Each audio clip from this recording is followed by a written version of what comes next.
Alright, so before we dive into this regularly programmed Datamine video, I just wanted to bring y'all attention to this. So, Jake Paul, Mike Tyson, tomorrow night, 8 p.m. on Netflix. Who you got? Who you got winning this fight? Dude, Iron Mike is like a superhero to me. He is going to demolish Jake Paul. Mark my words. Alright, so with that out of the way, why don't we go ahead and start things off here. Now, there's one more thing that I'm actually waiting on before we end the video, which is the Black Friday deals, which I think should be in here.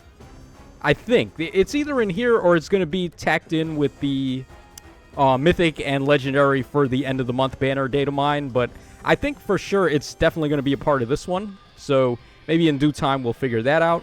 Also, there was a quick little bug where Intern Coon goofed, and the chain challenge for Chapter 13 is already available. Now, it's not going to include the story dialogue or anything like that. We still have to wait for actual reset for the final chapter to drop. But, I mean, here we are. We are at the end of the road for Book 8.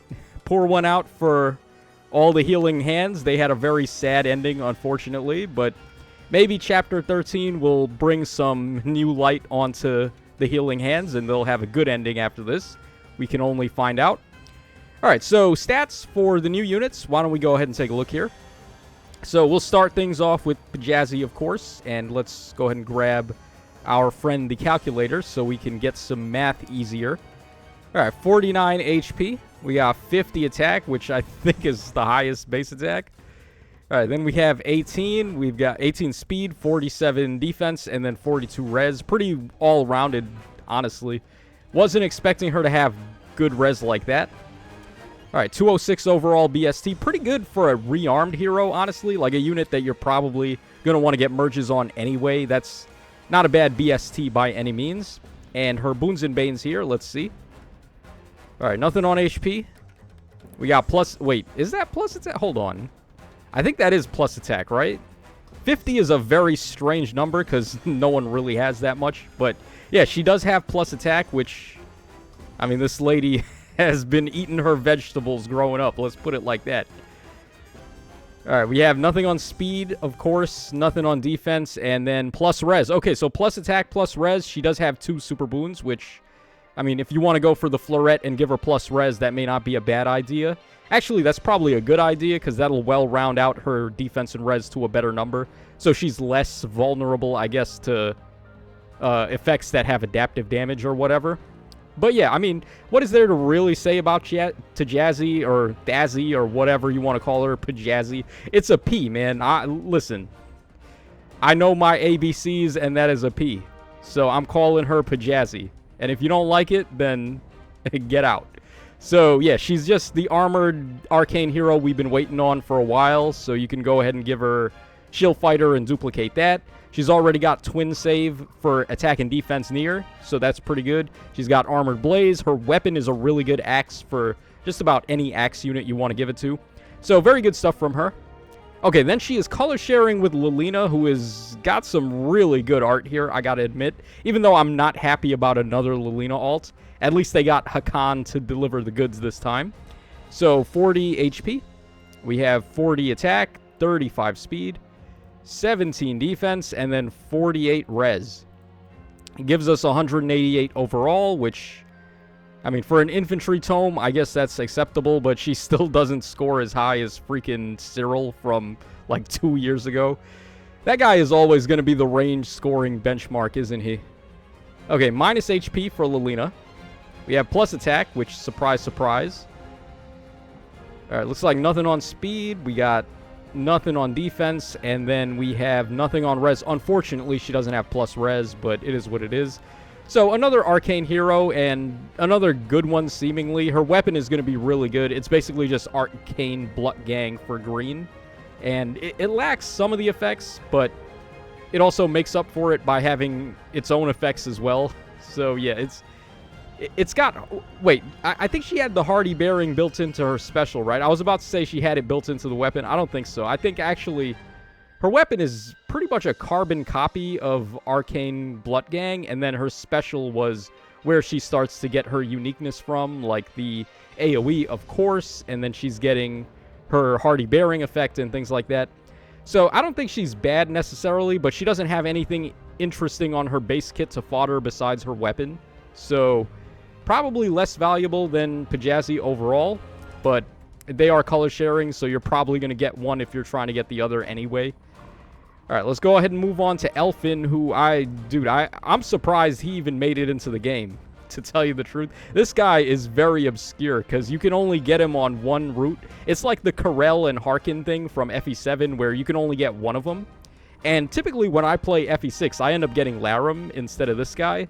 So, I don't know. This guy seems like a very odd choice for a banner. They could have definitely chosen some better choices from FE6, like Shin, for example, who is still MIA. Would have loved to get him. All right, but regardless, we have here 37 HP, 20 attack, literally the lowest base attack ever. Oh my god, this dude is a lover, not a fighter. Okay, then we have 47 speed, 28 defense, and then 46 res.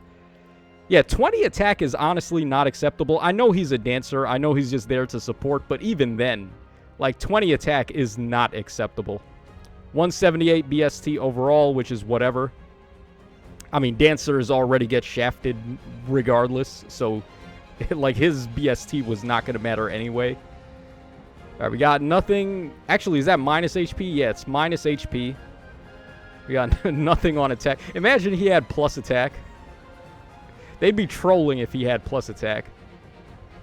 All right, looks like nothing on speed, and then we have minus defense and then plus res. So his only super boon is on res. I don't think this guy is worthwhile, to tell you the truth. Like, as far as dancers go, there's many better ones. And on top of that, like, as a support, there's better ones as well. Nidavellir gives basically the same support, but better, because he gives Hexblade, and then he also gives cooldown pulsing. He doesn't do the debuff that this guy does, where he has, like, kind of like a gold border ploy built into his weapon, kinda. Not quite, but sort of similar. I would rather take the cooldown pulsing than that, to tell you the truth, and then still have the Hexblade, get attack and speed support, and all the other good things Nidavellir does. So, yeah, this guy is just dead on arrival.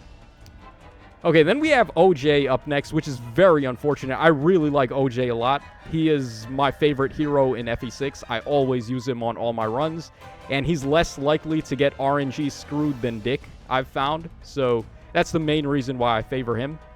But what did they do to my boy in Fae? Look at this. 46 HP, 44 attack, 47 speed, 36 defense, and then 24 res. He seems like Kagetsu again, honestly. He might be, like, marginally better than Kagetsu, but they're very similar.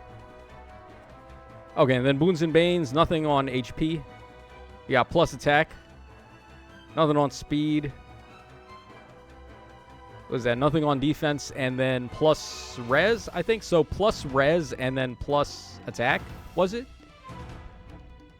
I mean, he's not bad. Like, he is a demote, so you can get easy merges on him. If you're trying to build him up to plus 10, you can definitely get away with it. But at this point in time, honestly, not having a preference weapon is just a death sentence for these units.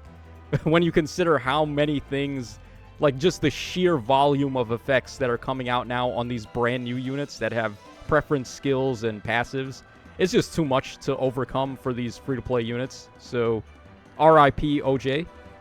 All right, then we have Boris up next. So Boris, a very funny guy. Let's see what he's got. So 51 HP. We got 47 attack, 34 speed. That's not a good sign as an armored unit. All right, then 48 defense and then 25 res. Yeah, they went way too far in with the speed on this guy. Would have loved to swap his res and speed there. And even then, that's too much speed. Like 25 speed for an armor? No, we ain't doing that.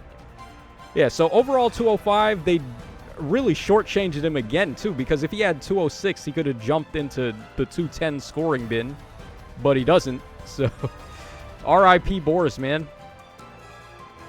All right, what are his... He's got plus HP, which maybe you could do something with that, like how high his HP is. Maybe. All right, plus attack as well. Okay, nothing on speed. Yeah, plus defense, and then we have plus... Literally plus on everything except speed. What the hell? He's got 4 super boons. Okay, sure. All right, thank you so much, Boris. I would have traded one of those super boons for him to just have 206 flat, but whatever. All right, he's also a demo too, just like OJ's. So is he going to be worthwhile? I don't think so, not with that res.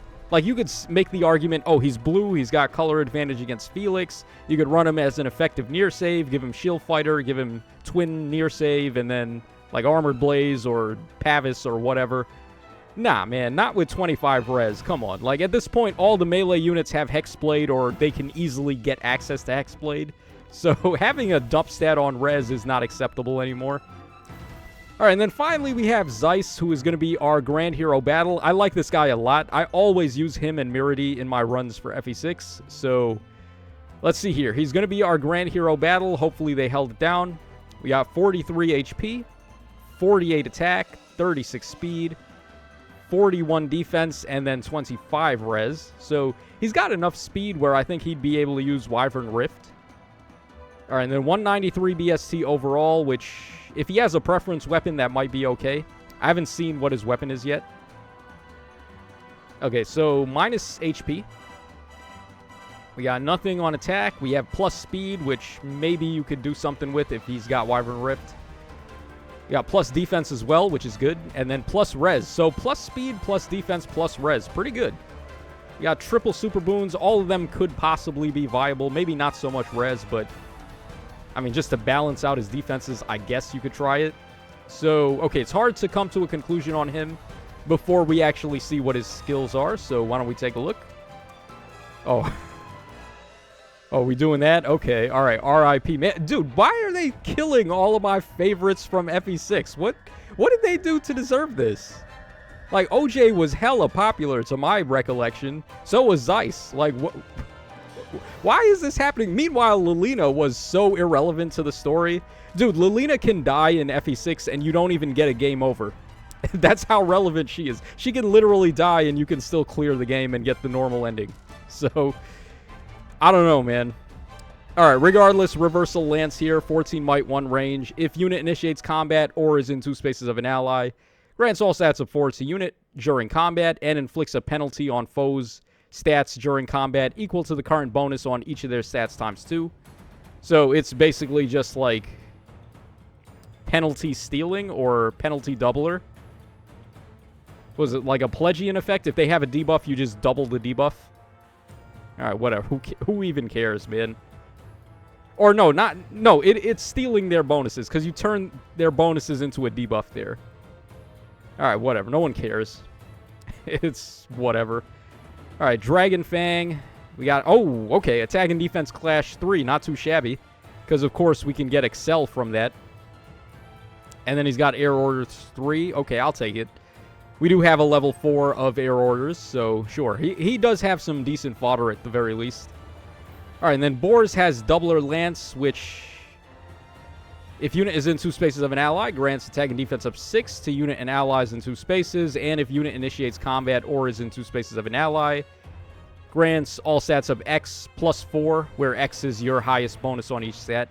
Basically, this is bonus doubler for the weapon, and it's the same as OJ's sword. So, okay, there you go for that. Alright, he also has Ignis. He's got Attack and Defense Form 3, and then he's got Vengeful Fighter 3. Now, what's nice is that we are getting level 4s of Form, which was called Fortune on... Who was it that had it? Restvelger? But she has Attack and Speed Fortune, not Attack and Defense Fortune. But the Fortune family of skills are pretty good for your beast types, so whenever we get the level 4 for this one, this will be nice fodder. And Vengeful Fighter, I guess, is okay for a demote. Yeah, actually, that is pretty good for a demote, so I won't be too mad about that. And then RIP OJ, Speed and Res Ideal, and then Close Call 3. Maybe if this was 2021, this would have been nice, but not in 2024, Faye, bro. Okay, so there we go for that. Oh, also, we have Hall of Forms, which normally I do the Hall of Forms first, but I don't know. I completely forgot that it was here. So it's going to be FE7 themed, of course, and we have Wind Lyn. We have also, or Flame Tribe Lyn. We have Baby Elliewood, Baby Hector, and then Caden Nino. So are any of these units worthwhile to pick up in here? Maybe Hector, because you can get Shield Fighter in here right now, so maybe you could get like Shield Fighter on Hector and do some stuff with him. He does have a preference A skill, which is pretty okay, at least the last time I looked at it. Baby Eliwood may be an okay unit to pick up, I guess, but we've gotten so many units that give bonus doubler support now and do it, like, way easier, too. Like, they don't need a beast on the team or a dragon on the team, and they certainly don't need to target an ally with the highest attack. So, for example, who was it? I think it was Juno. One of the Juno units, Desert Juno, is able to just give bonus doubler to all allies in 2 spaces. And then, of course, there's Ector Deer, who gives super bonus doubler to allies in 2 spaces. So the days of Eliwood being the GOAT of bonus doubler is long gone. And then Flame Tribe Lyn is just... nah, man, she's done. Put her away. Yeah, and then Caden Nino, maybe, I guess, but not really. So yeah, Hector is really the only one that might have value, and even then, it's like, I'm not too sure if he would be the shield fighter unit of choice. So there you guys go with Hall of Forms. And then we have this customization support pack, which is not the, what you call it, the sales for Black Friday yet. So we're still waiting on that. Has that been posted? Let's just quickly take a look. All right, if they don't post it yet, then we'll just wait until later. Yeah, it's not in here. It's probably in here, but they're not going to get access to it until later. So we'll just cover that another day. All right, so this customization pack we have looks like a castle background. Is that? Yeah, looked like Christmas came early here. It's still November, man. Maybe have one for Thanksgiving, but they don't care about Thanksgiving in Japan, so I guess that's why it's Christmas themed. $8.99, 22 orbs, and then this castle background here. It's not a bad one. Looks okay. So I guess if you're interested and you want some holiday cheer in your castle, then maybe go for it. But as always, I don't recommend getting these unless you really like whatever they're selling there. So yeah, that's pretty much everything for this data mine. As I said already, the banner is pretty much a skip. Nothing against these units, for example. Like, I think Lilina's probably solid, and then Pjazi, of course, is definitely solid, but I don't know, man. Probably not right now. Probably just wait, and certainly the Legendary and Mythic banner at the end of this month is going to be stacked beyond belief, because we're definitely getting Lay Radar in there, and we're probably going to get Needhogger as well, and they're definitely both looking like they're going to be some good units. So, yeah, they dropped us a bone here. They gave us a skip so we could just save up for those guys at the end of the month. So this is your boy Tacho signing out. Hope y'all enjoyed the coverage, and I will catch y'all again on the flip side.